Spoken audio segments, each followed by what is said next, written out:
for joining us. I'm your hostess, Kayla Byers, and this is Champions of Discourse presents Debate. This season, we will see two debaters go head-to-head in an impromptu battle of wits and passion. Each week, we will have a new judge to adjudicate the round, and by the end of the season, we will crown the winner. If you'd like to hear a bit more information about how debate works, check out our previous intro video. The link is in the description box. Each round, we hope to equip you with the tools necessary to be a critical thinker. The judge for this round is Calvin Johnson. Johnson is a graduate of Florida A&M University, magna cum laude, and a member of Kappa Alpha Psi Fraternity Incorporated. Let's go ahead and get this round started. All right. Hello and welcome to an episode of Champions of Discourse presents Debate This. I am your host, Leah, and I have my opponent, Janelle, with me today. Our judge for today is going to be Calvin Johnson. Thank you so much for being here. No problem. Thank you for having me. Is that correct? Wait, is the topic on the screen correct? Correct, yes. Okay, great. Whenever you are ready to start prep, just let us know. All right, prep can start now.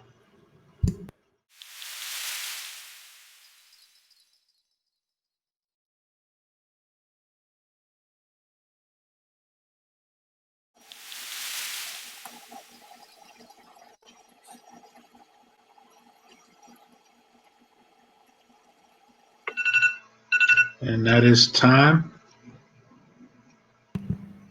All right, we're going to start with the government with 6 minutes, right? Mm-hmm.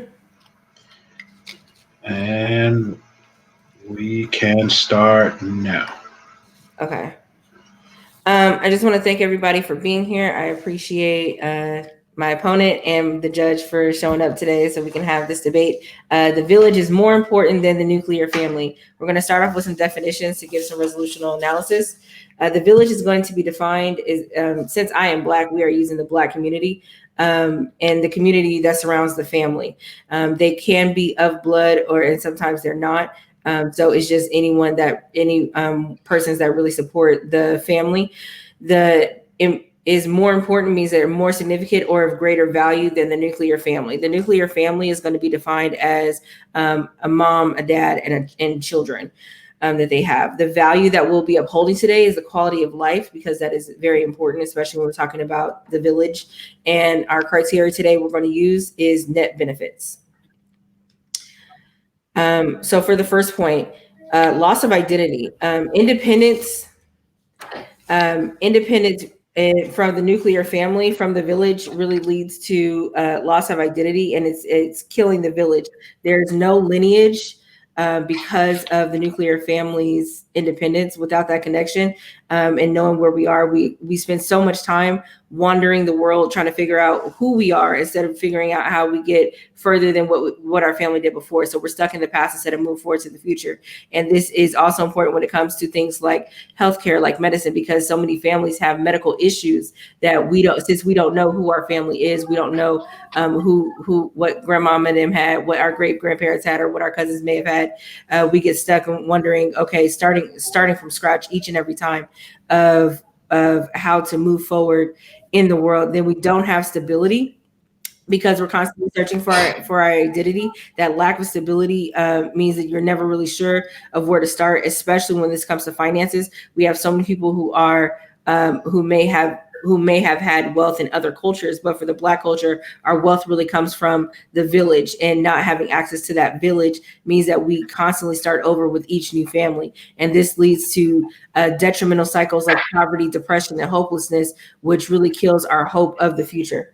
The next point is the village wisdom. Loss of connection to the village means that we lose all wisdom. And losing all wisdom means that our moral compass is not always pointing north. When we have our loss of wisdom, that means that we don't have legacy, we don't have wealth, we don't have growth. And this really comes from losing our connection of where we stand, especially in our community.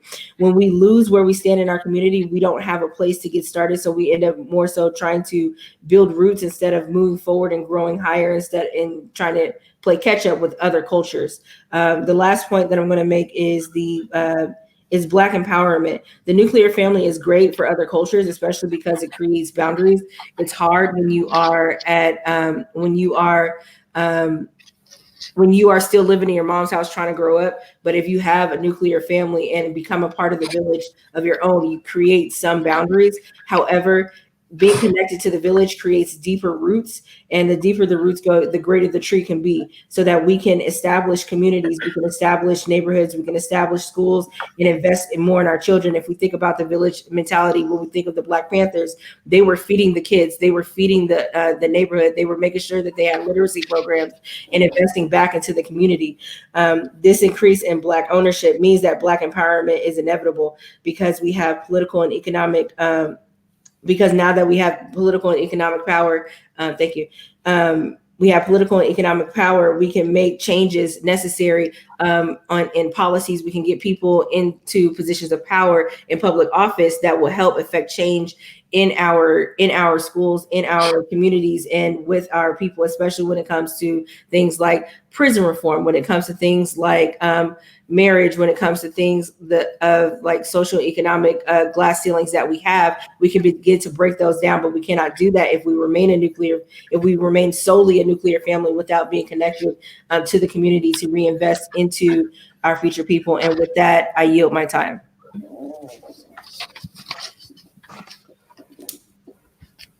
Ready? Give me 1 second. We reset this. Okay, 7 minutes and starting. Good afternoon, morning, whatever time zone you're on. I would first like to start by thanking my opponent, the government, as well as our timekeeper and judge, Mr. Calvin, who was here today. As the government has laid out the cases, this village is more important. The village is more important than the nuclear family. I accept the resolutional analysis of the village being defined as the Black community, important as being the greater value, and the nuclear family as being a mom, dad, child, and what I say is like 2.5 kids. The value of quality of life, we accept all of that. So let's get on to the case.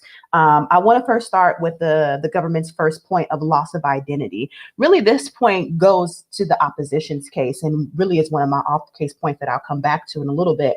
The government is arguing that by solely staying within the bounds of a nuclear family, right, which does not negate the fact that the Black community cannot exist without a nuclear family. You can still have a Black community as well as nuclear families. Nuclear families comprise the entirety of the Black community. So that's also something that needs to be clarified in this debate. She's arguing that wealth comes from the village.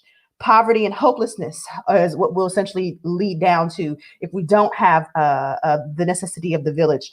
People will not know their identity. These are all points that go to the opposition's case, actually. Wealth is transferred, generational wealth is transferred through nuclear families. It comes through life insurance policies. It comes through being able to pass down houses to your children. These are things that are handed down within the structure of a nuclear family, not in a village. Okay, so this whole point of wealth being transferred and there will be a loss of wealth being transferred is a moot point. Moreover, you will lose your identity if you aren't aware of who your nuclear family is, who your siblings are, who your mother is, as that is for generations how African Americans in this country have been able to trace their lineage from generation to generation, especially if we think about our sort of history more broadly of being stripped from the African continent, where we already have these very loose kinship ties because we've been brought to this country in sort of this disarrayed sort of effect. So kinship in the very nuclear sense becomes very important for us to be able to reestablish those ties. Going on to their point number 2, this loss of wisdom. Again, wisdom is handed down generation to generation. It's handed down from your grandmother, it's handed down from your grandparents, your great-grandparents, and so on and so forth. Yes, you can go out and seek wisdom from other folks within the community, but wisdom as it pertains to who you are, your lineage, is handed down from people within your immediate nuclear family, right? So to say that there is no legacy is, again, it's a moot point. You can have legacy that exists within your own nuclear family. We conceive legacy as our children, as our offspring, as our progeny, right? So again, this is a point that goes to the opposition. And then to insinuate that Black empowerment is impossible without the village. Again, for me, the village is comprised of multiple Black families, right? And the government even states that if we want to address things like prison reform and marriage, which is an institution that comes out of the nuclear family. So you can't address marriage without talking about the nuclear family, right? So if we're going to say that marriage is a tool for Black empowerment, how can we then erase the nuclear family? So now I'd like to go off case to some of my points that I have. One, we live in a heteronormative and a homonormative capitalist society where the notion of nuclear family is enshrined in our society. Our systems of power are built to support this, meaning that your medical insurance that you get, it comes from your mother or your father or someone close within your nuclear family. You can't get it from your play cousin. You can't get it from your play uncle. Medical authorization, my cousin Pookie cannot authorize to take me off life support. Transference of wealth, right? We're talking about wills, life insurance, all of that comes from your nuclear family, right? So because we live in a society that is enshrined on the values of a nuclear family, we are beholden to that. If we were to switch to a different structure, we would lose out on much of this. Contention number 2 for me is it is necessary that we have a tight definition of kinship ties, or else it's essential for familial accountability and stability. While it is great that we can have aunties and uncles that go on to support us, but if family is loosely defined, who will be responsible for each individual? Who can I then go to count on, who I know is going to provide my child with school clothes? Legally, there are laws that speak to the negligence of parents.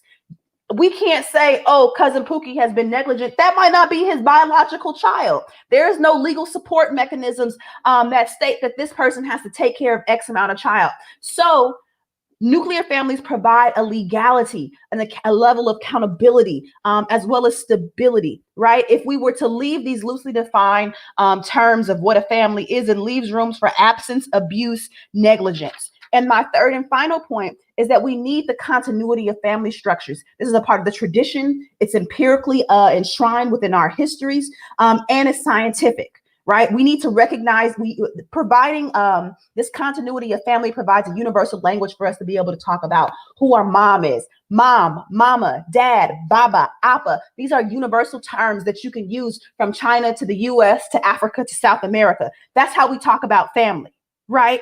2, we need to be able to recognize each other universally through genetics, scientifically, right? Genes don't necessarily always recognize fictive kin and Uncle Pookie and Kim, but they recognize your mom, your dad, your siblings. Those are people you can get a kidney transplant from. Those are people you can potentially get blood donations and other vital organs. This is why it's essential. So we need these continuity of family structures for scientific purposes, for traditional purposes, for empirical purposes, and to be able to be global citizens that can communicate with people across nations about what our families look like and what they mean to us and how they're structured. I yield.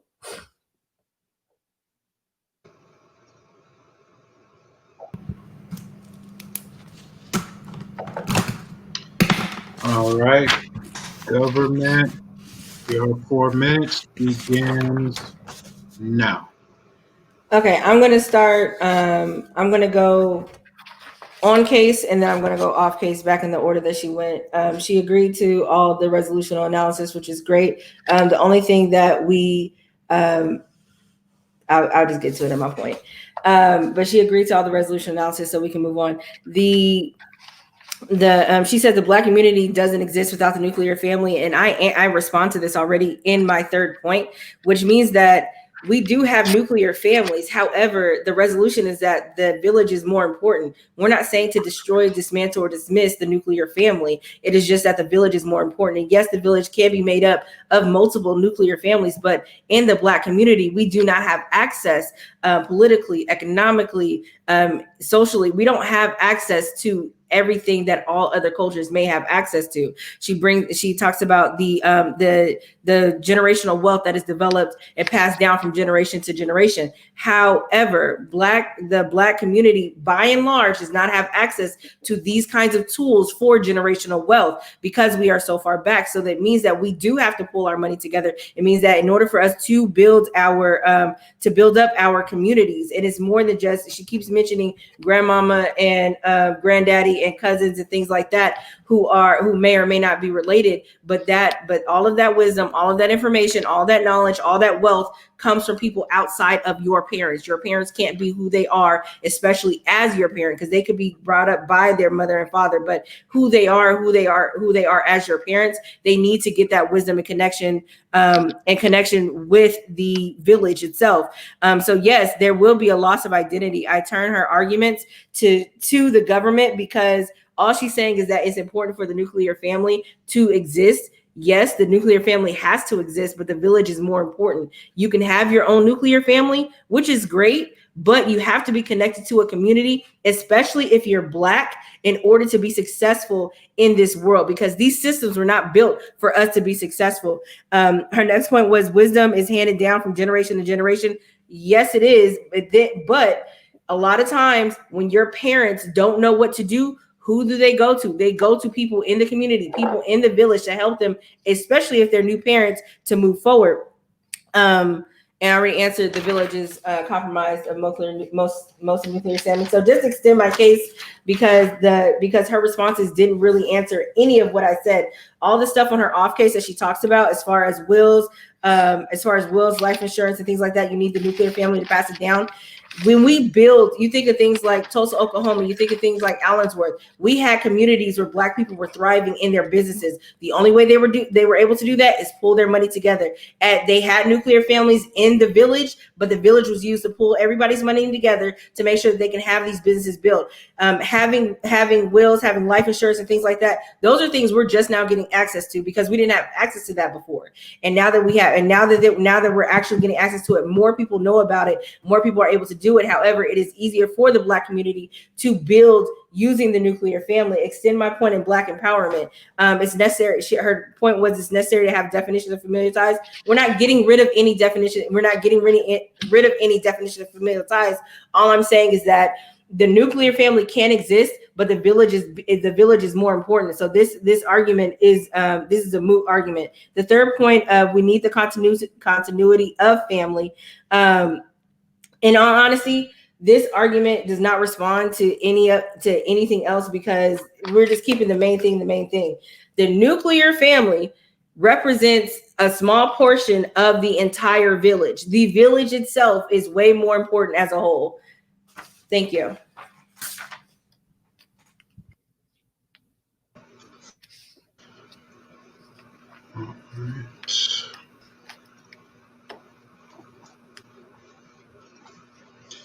So your 6 minutes will begin. All right, so let's start with some rebuttals to the on case. We'll go back to my off case and then have some voter issues that'll come up potentially during the end.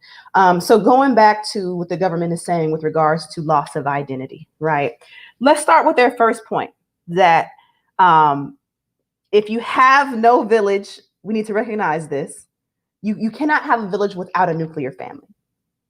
So to argue that the village is more important than the nuclear family is also moot because it doesn't exist without the nuclear family. Thus, the nuclear family is more important because you don't have a village without the nuclear family. The village just simply does not exist. So the village itself cannot be more important than the thing that creates itself for that institution to be able to exist. So let's just start there, right? So you have no village identity without a nuclear family. You don't have this big, broader Black community without individual Black parents, creating their own nuclear families to supply bodies that then help reproduce and strengthen that Black community and village. Okay, so that's point number one. Now, with regards to loss of identity, in particular discussions upon wealth, I think we are delving into a piece of history and being very romantic about it.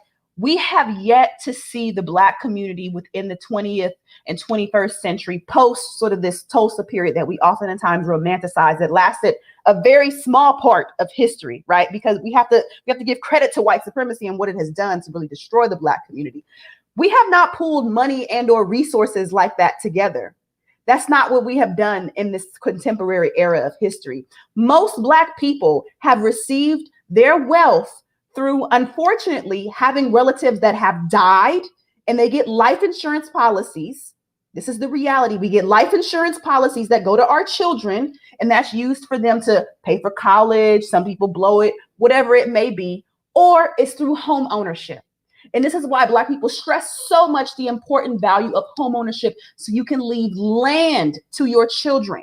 Land and property is important to leave to your children. So if we want to talk about wealth, it isn't necessarily the village that is providing this wealth. I think we think about this very romantically. In a very real and tangible sense, in the United States of America, most Black wealth is transferred through property and life insurance policies. That means somebody has to die for you to be able to get a check cut from a life insurance policy, or you're getting your granny, your papa, or your mama's house. Okay, so again, this is something that's confined to the nuclear family, not to the village. And so in this case of generational wealth, the nuclear family is more important. Okay, with regards to these points of not knowing one's identity and searching for history and all these things, again, the nuclear family provides that, right? The nuclear family helps comprise what the village is. It does not exist. That history is supplied by the nuclear family. So you don't have that history without the nuclear family's role in there. And so I want to shift on to their point of, really their first 2 points, loss of identity and loss of wisdom, really are conflated and are the same. Their point of Black empowerment. You don't have Black empowerment without the nuclear family. It's ingrained within this space. And yes, those people go on to support the village, but the nuclear family is far more important. You talk about marriage. Again, marriage comes directly out of a nuclear family. So how can you say that the village is more important if you're saying that marriage is the tool that helps provide Black empowerment? Again, a moot point. I want to stress again my main 3 points. We live in a heteronormative society that recognizes nuclear families, not a village. White people do not recognize your auntie, your play cousins, all your fictive kin. That's not the society that we live in. And yes, we get wisdom, we get all these great things from our village, but as a society, we live in a space that is dictated on traditional nuclear family values. And that is what's important here. 2, we need these definitions of tighter definitions of kinship in order for there to be accountability and stability. Right. I'm not saying that the village erases all of that, but it is we must recognize that it's important that the nuclear family provides definitions on who is responsible for who. It helps erase these issues of abuse and negligence and things. So to say that legality and the how we define the nuclear family is not important or not as important as the village is, again, moot. And then 3, this is how we talk to each other across the world globally. We have mothers, fathers, sisters, brothers, right? That is important. That is more important than being able to talk about my play cousin or my play auntie and so on and so forth. And so it's for these reasons, for these 3 contenders that I'll go through again in my final speech, that I urge you all to vote for opposition. I have simply proven that, yes, the village exists, but it doesn't exist without the nuclear family. Thus, it's more important. 2, this is important for the passing of generational wealth and Black empowerment if we're going to cement those as our 2 foregrounding sort of points throughout this debate. You don't have generational wealth. You don't have Black empowerment without a nuclear family. The village simply does not exist. Thus, it cannot be more important than the nuclear family. And I urge an opposition vote. Thank you. And then your final 3 minutes begin now. Thank you again. This has been a really great debate. I'm just going to hop right into my voter issues and let that be that. All right. So there's really 4 reasons why you are going to be voting for the government today. As I've already expressed, the village is comprised of more than just a nuclear family, because you have people in there who can't have kids. You have people in there who are not married. You have people in there who may be a part of the church. You have, like, all the Black Panthers were not giving birth to all these children and really schooling their own kids. No, people in Allensworth were not giving birth and schooling their own kids. They had people in the community, people who were taking care of everyone else. She talks about the romanticizing of Tulsa, Oklahoma. However, that was not the only community where Black people were thriving. You look at Allensworth, you look at Rosewood, you look at communities in the Northeast. It happened multiple times over and over again. Yes, white supremacy does really create this fear for them to want to come together again. But the only way that we have survived, even on a small scale, is by having a village, having other people in your community to look out for you and your family. The next point is that the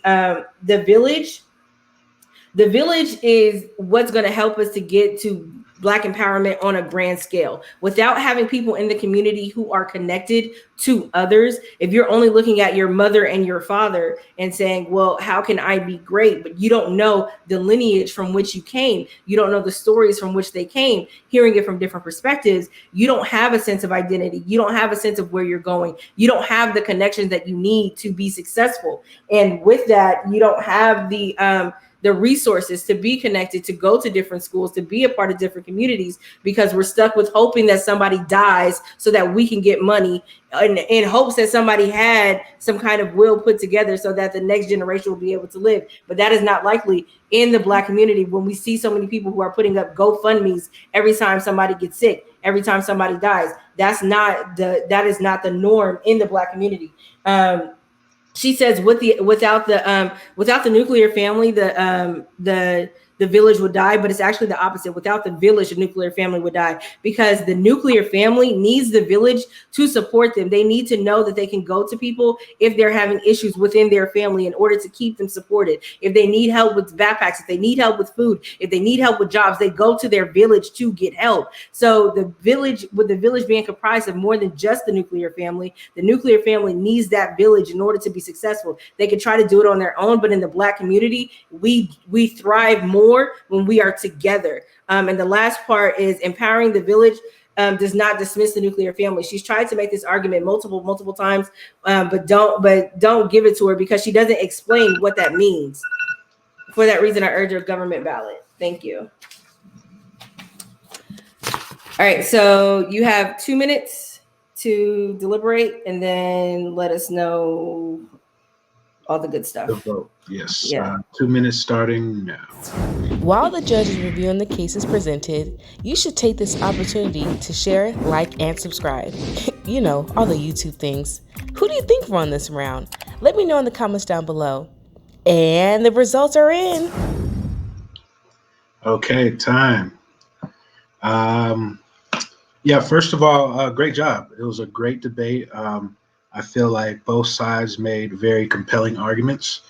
It was a very, tough decision. The decision, ultimately came down to me focusing on, of course, the topic for the debate, which is the village is more important than the nuclear family. My vote goes to the opposition based on the argument that was made. Fundamentally, by definition, you can't have the village without the nuclear family.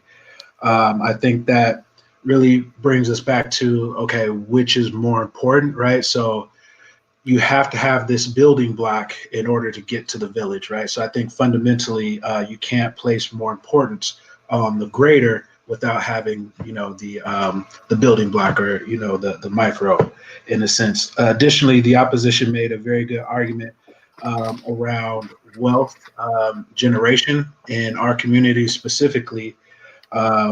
That is really coming from the nuclear family, right? And we all kind of understand the history of what our people have gone through in this country, and the fortunate or unfortunate truth is that wealth is a lot of times passed on when someone dies, or passed on through life insurance or property, and that is really centered around the nuclear family. Also, there was a point made around empowerment, and I feel like the opposition did a very good job of kind of redirecting that argument and making it make sense for the opposition. So, those were, I guess, three highlights that I took away from the debate. Again, very good job on both sides. It was, I think, a really good topic because there's things that make sense for both arguments. So thank you both. Thank you. One down.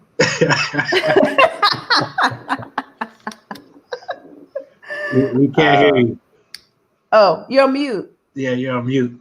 Oh, I'm sorry. Thank you so much for the feedback. We really appreciate it. Yes, that was good feedback. Yeah, because most people are just like, I like the way your hands move, so I'm gonna vote for you.